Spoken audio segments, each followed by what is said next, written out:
today's topic for discussion is a description of a specific plant, that is Hibiscus rosa sinensis. This plant is commonly called as China rose plant and its family is Malvaceae. It is a flowering plant which is very common in tropical as well as in subtropical regions of the world. The flowers and leaves used as medicine, especially flowers used to promote hairs. Let us see all the details of the plant. It is a mesophyte that requires moderate amount of water, and this plant is very commonly grown in college campuses, in gardens, and it is an ornamental plant. It produces large sized very attractive flowers, hence it is grown as an ornamental plant, and it is a small evergreen shrub. Root system of Hibiscus rosa sinensis, it is branched taproot system. It is a dicot plant and stem is solid, soft, cylindrical, stem is branched, woody at the basal region and herbaceous at the upper part. Let us see the leaf of the Hibiscus rosa sinensis. Leaf is simple because the leaf is having only stalk and the lamina. When the leaf is having only these two parts, stalk and lamina, that type of leaf is described as simple leaf.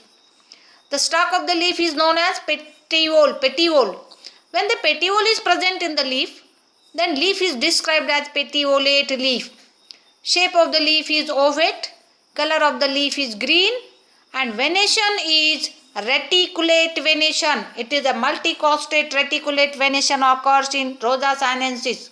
Okay, Hibiscus rosa sinensis. And phyllotaxy. What is phyllotaxy? Arrangement of the leaves on the stem. The leaves are arranged alternately. Phyllotaxy is alternate. Arrangement of the leaves means phyllotaxy. Arrangement of the leaves in Hibiscus rosa sinensis is alternate. And margin of the leaf as shown in the photograph, it is a serrate margin. It is not in continuation. It is a dentate margin, or it is also known as serrate margin. See the base of the leaf. Every character of plant part is very important for identification of the plant. Okay.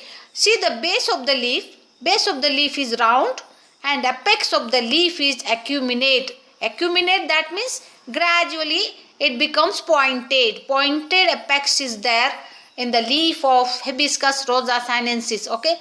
Stipule, it is present. Stipule, a small leaf structure which occurs at the base of the leaf, that is known as stipule, and stipule is present in the leaf of Hibiscus rosa sinensis. There is a pair of stipules are present as shown in the photograph. It is very clear. And such a leaf which is having stipule, that is described as stipulate leaf. Okay. How is the texture of the leaf? Texture of the leaf is soft. Next, this is a inflorescence. Inflorescence is cymose or solitary axillary. Solitary inflorescence means what? The axillary bud, in this case, what happens? In this case, the axillary bud develops into a flower.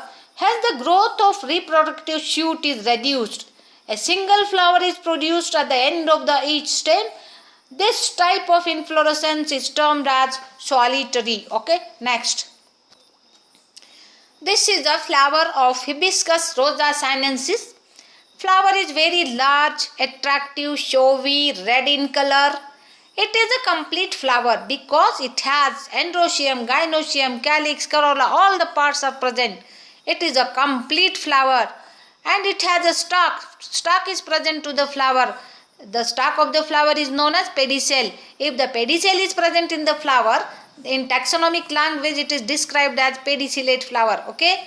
Symmetry of the flower, that is actinomorphic. It can divide vertically into two equal parts. If you divide it in any vertical plane, two equal parts can be divided. It is a symmetrical flower. Okay. Symmetrical flower is described as actinomorphic flower. Estivation. Estivation is to state. Okay. Sexuality is bisexual flower. In the flower, the androecium and gynoecium both are present. Hence the Sexuality of the flower is bisexual. Position of ovary is superior. Color of the flower is red. Let us see how is the calyx. There are 5 sepals in the calyx. Calyx consists of sepals. There are total 5 sepals are present, and sepals are green in color. All the sepals, they are united to form a tube-like structure. United sepals are described as gamosepalous. How is the aestivation? What is aestivation? Aestivation, it is the arrangement of the sepals in the calyx, that is known as aestivation. And aestivation is valvate. In case of valvate aestivation, the sepals are not overlapped, they are present opposite to each other. Okay. Next, epicalyx. Epicalyx is present in the flower, and 5 to 7 epicalyx lobes are present. Okay. And now let us see next slide. This is the epicalyx, in which in this flower we got only 6 lobes are present in the epicalyx. Next, epicalyx is supportive in function. Next, this is the corolla, that is colored part of the flower. Corolla consists of petals, all the petals together known as corolla. There are 5 petals present in the flower. Apex of the petal is lobed. Color of petal is red in color. Orals are 1. Matlab all the that means all the petals, they are arranged in a single oral, and the petals are free. Hence that is described as polypetalis condition.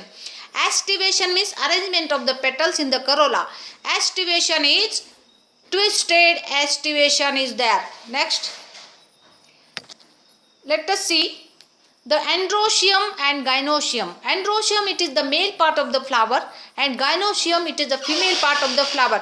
Both are present in the flower. Hence the flower is hermaphrodite, or it is also described as bisexual flower. Next, this androecium consists of stamens. There are many stamens are present in Hibiscus rosa sinensis family Malvaceae, and filaments are very thin and short, and the anthers are reniform. They are kidney shaped and yellow in color, and attachment of the anther is basifixed, and mono or dithecous anthers are there, 2-celled anthers are there. And dehiscence, when the anthers inside the anther lobe, when the pollen grains get matured, naturally it get opened, and that is called dehiscence. Dehiscence of anther lobe is longitudinal. Okay. Next, all these are the anthers. Red colored filaments, yellow colored anther lobes are there, and all these stamens, the filaments of the stamen, there are many stamens are there, and the basal region of the filament of stamen, they are fused to form a tubular structure around the gynoecium. Such stamens which forms a tube-like structure, they are described as monodelphous. All the stamens, they unite to form a single tube. Hence it is described as monodelphous. That means in monodelphous condition, in a flower, if all the filaments unite to form a tube-like structure around the style, and such condition is described as monodelphous. Okay. That is, the stamens are arranged in a single bundle. Next, this is the gynoecium, that is female part of the flower. Style is long. Gynoecium consists of ovary, style and stigma. Style, it is a long structure, light yellowish colored. It is very delicate, and that pass through the staminal tube. Staminal tube also supports gives the mechanical support to the long delicate style. Okay. And stigma is 5-lobed. There are 5 clearly distinct round stigmas are present at the top. The style is formed 5-lobed stigma at the top. Position of ovary is superior. There are carpels are 5. 5 carpels are present. If you take the section of ovary, there are 5 carpels, and pentacarpellary condition. Penta means 5. Okay. Placentation. How is the placentation? Means attachment of the ovule to ovary wall. Placentation. Okay. Placentation is axile. Okay. Next, Thank you very much. Save trees, save earth.